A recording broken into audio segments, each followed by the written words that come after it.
నమస్తే, welcome to our channel. నేను సౌజన్య. జగన్మోహన్ రెడ్డి మరొకసారి బాబాయ్ వివేకానంద రెడ్డి హత్యకు సంబంధించి మళ్ళీ మాట్లాడడం జరిగింది.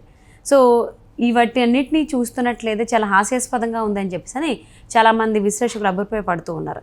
ఈ అంశానికి సంబంధించి మనతో మాట్లాడడానికి, వారి విశ్లేషణని మనతో పంచుకోవడానికి ఈరోజు మనతో పాటు ఉన్నారు senior political analyst, social activist Krishnakumari గారు ఉన్నారు. వారితో మాట్లాడదాం. నమస్తే అండి. నమస్తే. వైఎస్ జగన్మోహన్ రెడ్డి మరొక్కసారి బాబాయ్ వివేకానంద రెడ్డి హత్యకు సంబంధించి మాట్లాడారు. చాలా సంవత్సరాల తర్వాత రీసెంట్గా కొన్ని రోజుల క్రితం మాట్లాడి ఇప్పుడు మళ్ళీ మాట్లాడారు. ఇప్పుడు కొత్త అంశాన్ని తీసుకొస్తున్నారు. సో ఈ అంశాన్ని అసలు వివేకానంద రెడ్డి హత్యకు సంబంధించి జగన్మోహన్ రెడ్డి మాటలు ఏ విధంగా అర్థం చేసుకోవాలి? ఇది ఇంకెవరన్నా మాట్లాడితే బాగుండేది. ఇప్పుడు మన విమలమ్మ మాట్లాడింది, వైఎస్ విమల. ఏమని? అవినాష్ రెడ్డి చిన్నపిల్లోడు, ఈ ఆడపిల్లలిద్దరికి బుద్ధి జ్ఞానం లేదు, ఇలా ఊరు మీద మాట్లాడుతున్నారు, పరువు తీస్తున్నారు, కుటుంబం పరువు తీస్తున్నారు, అందుకే నేను వచ్చాను, నేను మాట్లాడుతున్నాను అని మాత్రం మాట్లాడింది ఆవిడ. అంతేగాని అసలు సునీతే చంపింది, మా వివేకం అన్నయ్యకి ఇంకో పెళ్ళయింది, బాబున్నాడు, ఇట్లాంటి మాటలేమీ ఆవిడ మాట్లాడలా. అసలు ఇప్పుడు కొత్తగా ఆయనకి ఇంకొక పెళ్ళి అయ్యింది, ఇంకో బాబున్నాడు అని ప్రపంచానికి తెలియజెప్పాల్సిన అవసరం లేదు. అప్పుడే ఎప్పుడు చనిపోయినప్పుడు తీసుకురాలా ఈ విషయం బయటికి. సునీత ఎప్పుడైతే సిబిఐ కేసులో ఇంప్లీడ్ అయిందో అప్పుడు తీసుకొచ్చారు ఆ వ్యవహారాన్ని. ఆవిడ నోరు మూయించడానికి ఆ వ్యవహారం పట్టుకొచ్చారు. అప్పటిదాకా అనలే అసలు. మరి వాళ్ళు ఒకసారి ప్రపంచానికి చాటి చెప్పిన తర్వాత అందరికీ తెలిసిపోయింది. ఇవాళ మళ్ళీ నువ్వు కొత్తగా అందరికీ చెవులో బాకాలు పెట్టి ఓదాల్సిన అవసరం లేదు. నువ్వు చెప్పాల్సింది ఏంటి ఇక్కడ? ఈ 5 ఏళ్ల కాలంలో నేనేమి ఘనకార్యాలు చేశాను, నేను మేనిఫెస్టో ప్రకారం ఉన్నానా లేదా, ఏంటి మంచి ఏంటి చెడు ఏంటి అనేది చెప్పాలి. మేనిఫెస్టోలో పెట్టని విషయాలు కూడా ఛాలెంజెస్ వస్తూ ఉంటాయి అప్పుడప్పుడు. ఇప్పుడు హుదుహు తుఫాన్ గురించి చెప్పుకుంటారు. చంద్రబాబు నాయుడు ఏమి హుదుహు తుఫాన్ వచ్చింది, రాబోతుంది, ఆ తుఫాన్ అప్పుడు నేను ఇలా పనిచేస్తాను అలా పనిచేస్తానని మేనిఫెస్టోలో చెప్పలా. కానీ హుదుహు తుఫాన్ వస్తే పనిచేశాడు, అది రికార్డెడ్, అందరూ చెప్పుకుంటారు. ఆ టైంలో వైజాగ్లో ఎలా ఉన్నాడు చంద్రబాబు నాయుడు, ఎలా బస్సులోనే ఉండి మొత్తం పనులన్నీ పునరుద్ధరణకి ఎట్లా పరిగెట్టించాడు యంత్రాంగాన్ని, అందరూ మాట్లాడుకుంటారు. అంటే అనుకోకుండా వచ్చే ఛాలెంజెస్ అవి. ఇప్పుడు అలాగే చూసుకుంటే అనుకోకుండా ఇంకో ఛాలెంజ్ వచ్చింది జగన్మోహన్ రెడ్డి వచ్చిన తర్వాత. అదేంటి? ఆ కెమికల్ ఫ్యాక్టరీలో గ్యాస్ రిలీజ్ అయింది. అప్పుడు ఆ కెమికల్ ఫ్యాక్టరీలో పనిచేసే వాళ్ళు చనిపోయారు. ఆ చుట్టుపక్కల ఉన్న వాళ్ళు కూడా చాలా ఇబ్బందులు పడ్డారు. అసలు ఎలా అంటే ఆ భయానక దృశ్యాలు గుర్తు తెచ్చుకుంటే మనకు కూడా కడుపులో దేవినట్టు ఉంటుంది.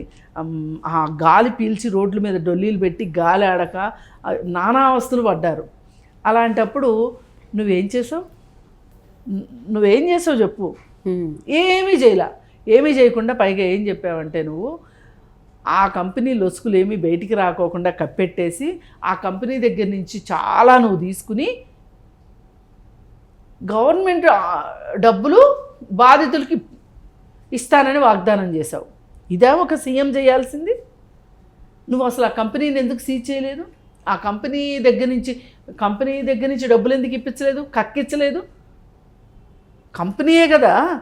ఇప్పుడు ఒకప్పుడు భోపాల్లో యూనియన్ కార్బైడ్ కంపెనీ నుంచి విశ్వాయాలు వచ్చినాయి. వస్తే ఆ కేసులో యూనియన్ కార్బైడ్ కంపెనీ బాధితులకు డబ్బులు ఇచ్చింది. అంటే గవర్నమెంట్ కూడా కొంత ఇచ్చింది, తక్షణం చర్యలు గవర్నమెంట్ చేపట్టింది. కానీ యూనియన్ కార్బైడ్ వాళ్ళ చేతనే ఎక్కువ పరిహారం ఇప్పించడానికి భారతదేశ ప్రభుత్వం గట్టిగా ప్రయత్నం చేసింది. యాక్టివిస్టులు మాట్లాడారు అదే విషయంలో. అన్ని పార్టీల వాళ్ళు ఏకమై బాధితులకు అనుకూలంగా చేశారు. నువ్వెందుకు చేయలే ఆ పని? ఆ కంపెనీకి డబ్బులున్నప్పుడు కంపెనీ దగ్గర నుంచి ఇప్పించాలి, నువ్వు ఇమ్మని ఆదేశించాలి. లేదు అంటే ఆ కంపెనీ మొత్తాన్ని స్వాధీనం చేసుకోవాలి.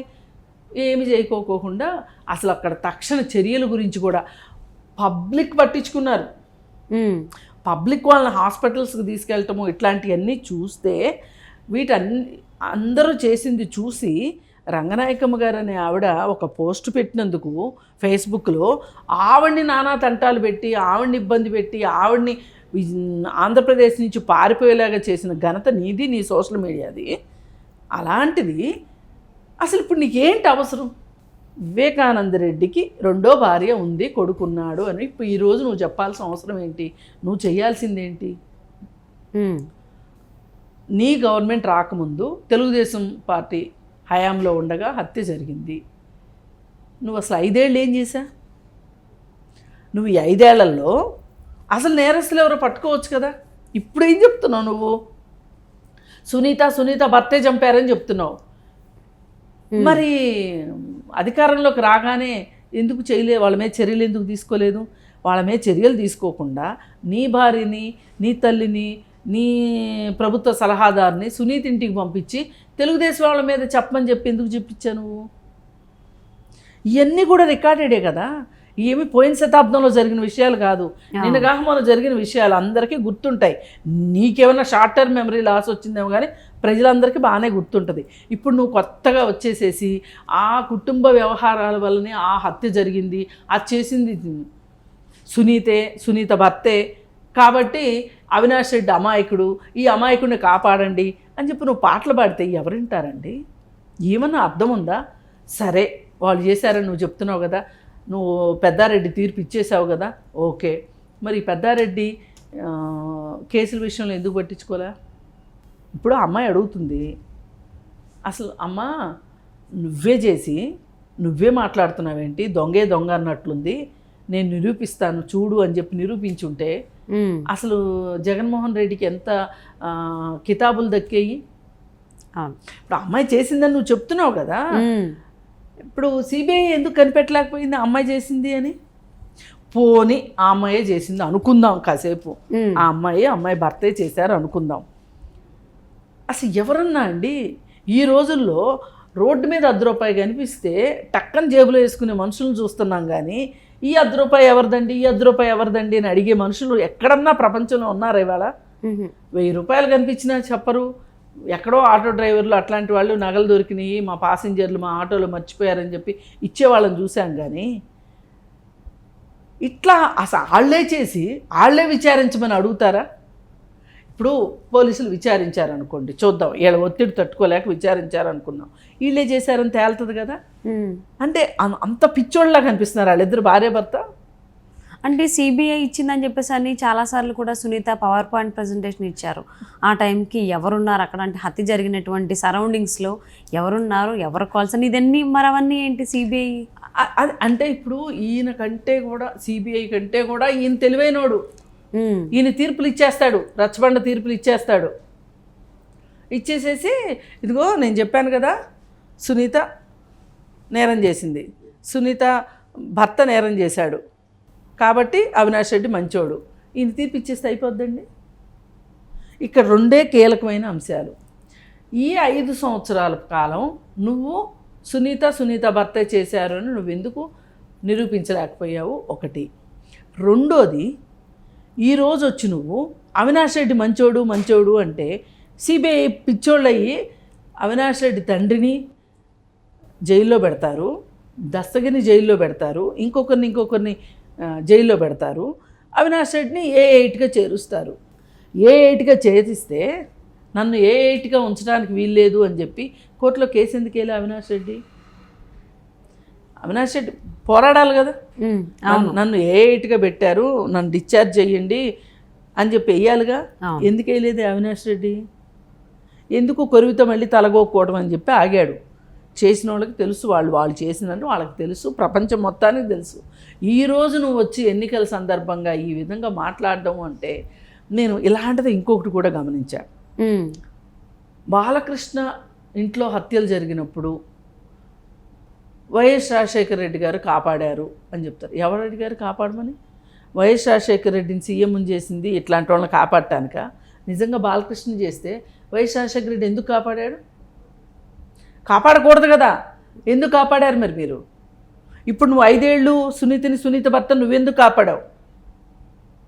కాపాడకూడదు కదా మరి.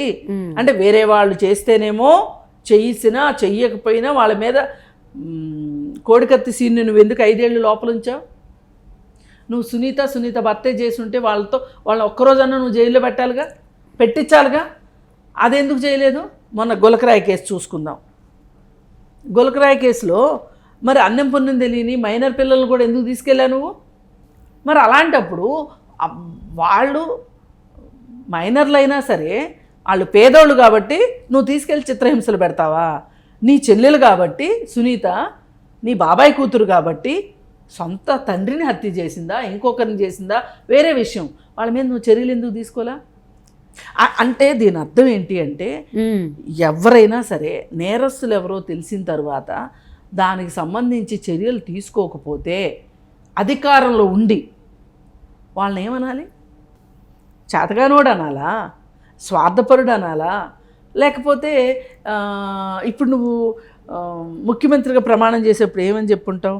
రాగద్వేషాలకు అతీతంగా చట్టానికి లోబడి, న్యాయానికి లోబడి, ధర్మానికి లోబడి, రాజ్యాంగానికి అనుగుణంగా పనిచేస్తానని చెప్తావు. మరి నువ్వు నీ చెల్లి భర్త హత్య చేస్తే నువ్వెట్లు ఊరుకున్నావు? సో అదే, అంతేకాకుండా మళ్ళీ రెండో పెళ్ళికి కారణం సంతానమే కారణం అంటావు. ఇదంతా మళ్ళీ ప్రజలకు తెలిసని చెప్పి మరొకసారి కూడా ఆయన చెప్పారు. సో మేబీ ప్రజలకు తెలిసే ఉంటుంది ఎవరు చేశారు ఏంటో అని.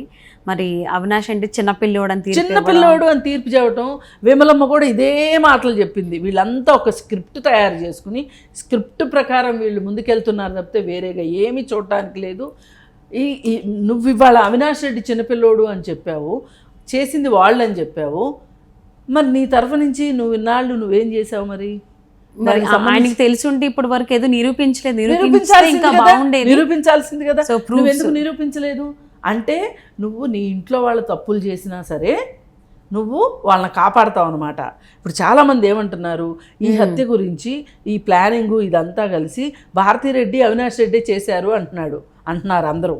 అంతే, నీ ఇంట్లో వాళ్ళని కాపాడుకుంటాం కోసం ఎంతైనా బాబాయ్ కూతురు కదా సునీతని భర్తని బలి పెడదాం అనుకుంటున్నావా నువ్వు?